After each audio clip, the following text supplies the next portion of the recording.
Okay, I want to define something here. Canvassing, this is part of my getting on my high horse.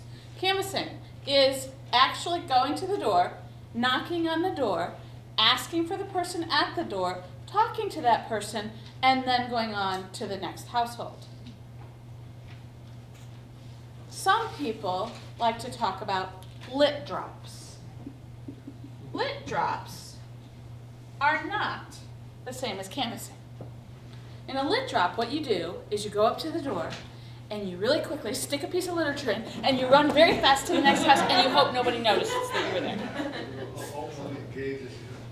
Not the same thing. A lit drop does not replace canvassing.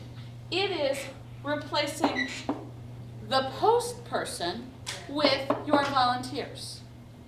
And I would argue, should not really be done.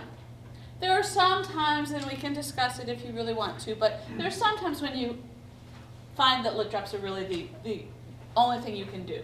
But if you are going to go to all the work of getting your volunteers together, putting them out on the streets, getting together the materials and training them and putting together their walk packets, shouldn't you just go ahead and have the conversation also? Actually have the conversation, not a one-way situation where you're giving people information and not getting any back. Now that does not mean that when you canvass, you shouldn't leave things if you're not there, if they're not home. Yes, I completely agree. If you knock on the door and nobody comes to the door, leave them something. But at least take the moment to attempt to get information back from the voters and to personally give them information.